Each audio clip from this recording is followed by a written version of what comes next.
जय हिंद फ्रेंड्स। आज एक छोटी सी गुफ्तगू करेंगे। दरअसल में बात यह है कि एक बच्चे का भी मेरे पास कॉल आता है। बच्चा कहता है कि सर मैं एनडीए रिटर्न की तैयारी कर रहा था और आपसे मैं पढ़ा हुआ हूँ, बट बहुत दिन तक मैंने आपसे नहीं पढ़ा था। एग्जाम आ गया था तो उस समय उसने क्या किया था कि एग्जाम के टाइम उसने आना बंद कर दिया था, कोचिंग इंस्टीट्यूट वगैरह। तो कहा कि सर मैं आपके वीडियो पर प्रॉपर देख रहा हूँ, पर डे देख रहा हूँ, और मुझे लगता है कि आप मुझे सजेस्ट कर सकते हैं बेहतर तरीके से। तो आप थोड़ा सा एनडीए का जो जीएटी पार्ट है उसके बारे में कुछ बता दें।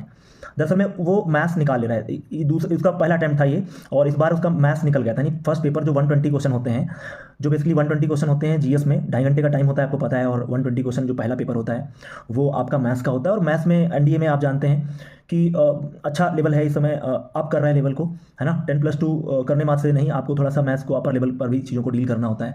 तो उसने कहा कि मैथ्स तो मेरा निकल जा रहा है, बट मुझे दिक्कत आ रही जीएटी में। मैं जीएटी में पिछली बार भी रह गया था, तो इस बार मैं सोच रहा हूँ कि सर जीएटी में आप थोड़ा सा सजेस्ट कर दें। अभी मेरे पास लगभग कुछ समय है, तो मैं क्या इतना इंप्रूव करूँ कि अब हम आसानी से चीज़ों को कर ले जाएँ। तो मैंने उसको यही बोला कि बेटा एक बात समझ लो, थोड़ा सा अगर आप थोड़ा सा स्ट्रेटजी बनाते हो तो आसानी से चीज़ें करके ले जाओगे। बहुत आसान है जीएटी को क्वालिफाई करना, क्योंकि काफ़ी लंबे समय से मैं जुड़ा हूँ और डिफेंस में मैंने पढ़ाया भी है। तो इसलिए मैं आपको थोड़ा सजेस्ट करता हूँ, अगर आपके लिए ये बात आपको अच्छी लगे या आपको लगे कि हाँ ऐसे इंप्रूव किया जा सकता है, चीज़ें आसान हो सकती हैं, तो उसको आप इसको अडॉप्ट करिएगा।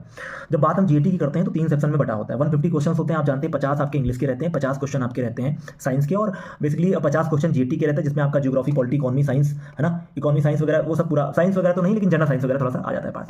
तो करंट अफेयर भी रहता है। तो ये कैसे हम अच्छी स्ट्रैटेजी को फॉलो करेंगे ताकि हमारा जीएटी क्लियर हो जाए। ज़्यादा नहीं, अगर स्कोर कर पा रहे हैं तो क्लियर ही हो जाए, एटलीस्ट हमारा कॉल तो बन जाए, है ना, कॉल तो आ जाए एसएसबी के लिए। तो इसके लिए आपको करना क्या है, देखिए आपको मैं बता दूं, ये बात याद रखिएगा, बहुत लोगों को यही नहीं पता होता है। जीटी का जो 150 का क्वेश्चन पेपर होता है, आप जानते हैं 600 मार्क का होता है, और 120 क्वेश्चन जो होते हैं वो 300 मार्क के होते हैं। इसमें जो जीएटी में माइनस मार्किंग होती है वो आप देखते हैं 1.33, एक गलत के लिए आप 1.33 आपको दंड मिलता है, और उधर देखेंगे तो 0.83 मिलता है मैथमेटिक्स में। तो ये आपको समझ में आना चाहिए कि ये एक खेल है ना। किस तरह खेल है आप समझो। इंग्लिश और जो आपका साइंस है वो वहां पर आप क्या कर सकते हो, स्कोर कर सकते हो। स्कोर कैसे, जैसे मान लीजिए आप साइंस बैकग्राउंड से सब बच्चा पढ़ा है, पीसीएम लगभग करता ही बच्चा एनडीए वाला, तो पीसीएम में आपने मान लीजिए आपने अच्छे मार्क्स गेन किए, ठीक। थोड़ा सा आपका जैसे बायो हो सकता है कमजोर हो, तो आप थोड़ा सा अपनी मजबूती बनाओ कि आपको जो फिजिक्स है या केमिस्ट्री है उससे क्वेश्चन आपकी गलत ना हो। दूसरी बात, इंग्लिश की आती है, वोकैब को अच्छे से तैयार कर लो, ठीक है। वोकैब और प्लस थोड़ा बहुत ग्रामर पे, और जो बदलाव हो रहे हैं इस ये जो 2-3 साल आपके एग्जाम हो रहे हैं, आप देखिए बहुत बदलाव कर रहा है, चेंज कर रहा है। तो उस बदलाव को थोड़ा सा आप पहचाने, और वो आप प्रीवियस ईयर के जब मॉक लगाएंगे तब पहचानेंगे। किसी कोचिंग इंस्टीट्यूट के मत उठाना, किसी का प्रैक्टिस पेपर मत उठाना भाई, कूड़ा होता है, कोई मतलब नहीं है। तुम्हें क्या उठाना है, प्रीवियस ईयर के पेपर उठाने हैं, उनसे आप अपना लेवल देखो, ठीक है, वरना मूर्ख बनोगे और अटेम्प्ट चले जाएंगे, बात याद रखिएगा। दूसरा मैं आपको एक पॉइंट बताना चाहता हूं, उसको समझिएगा। सबसे बेहतर होता है आपका जो जीएटी का पोर्शन है, बच्चा उसको अच्छे से नहीं लेता है, अदरवाइज उसमें बहुत अच्छा गेन किया जा सकता है। अगर आप देखो तो पॉलिटी के 6 क्वेश्चन 7 क्वेश्चन हर बार आते हैं, बच्चा उनको छोड़ देता है, जबकि अगर देखा जाए तो एकदम बिल्कुल बेसिक आता है, लूसेंट टाइप के क्वेश्चन आते हैं आपके पॉलिटी के। थोड़ा भी अगर आप अवेयर है, पॉलिटी के 6-7 क्वेश्चन पूरे पूरे डील किए जा सकते हैं, उनमें एक भी गलती नहीं हो सकती है। और अगर आपकी थोड़ी समझ अगर है तो यार जा करके ना एनसीईआरटी उठा लो, क्लास जो है 12 और 11 की पहले उठा लो। 11 की 2 आती हैं, 2 पार्ट आते हैं आपके 11 की एनसीईआरटी के 2 पार्ट, उसमें भी चैप्टर सेलेक्टेड कर लो। जैसे जियोमॉर्फोलॉजी को जो है आप देख लो, अच्छे से पढ़ लो उसको, है ना। क्लाइमेटोलॉजी को देख लो, वहां से क्वेश्चन बन रहे हैं, उनको देख लो। और इंडियन जो ज्योग्राफी है उसको अच्छे से देख लो। ये 2 आपकी एनसीईआरटी अगर अच्छे से तैयार है ना, तो क्वेश्चन को आप डील कर लोगे। पिछले साल का पेपर उठा के देख लेना। अगर कोई टीचर आपको बता रहा है तो अपने एक्सपीरियंस से बता रहा है, उसको फॉलो करो यार, आपका रिटर्न नहीं रुकेगा, ये बात याद रखना। और ये मैसेज आपको मैं दे रहा हूं, आप याद रखिएगा।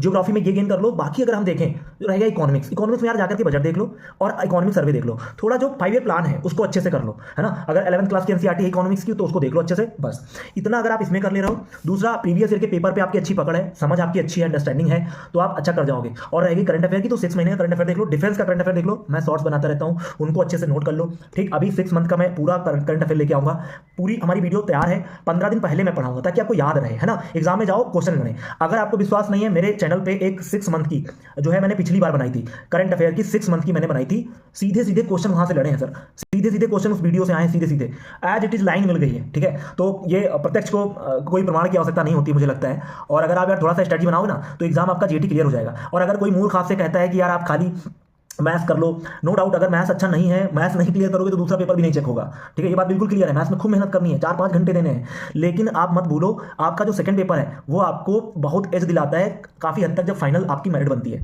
क्योंकि आपको ये पता होना चाहिए कि आपकी रैंक बनेगी फाइनली, तो उसमें आपको ये असिस्ट करेगा, आपको स्कोर दिलाएगा। तो जीटी को निगलेक्ट मत करो बेटा, वरना झेल जाओगे। जीटी को हल्के में मत लो, और बहुत आसान है। मैं आज से एक इनिशिएटिव ले रहा हूँ, मैं भी बताऊंगा, वो इनिशिएटिव आपको फॉलो करना है।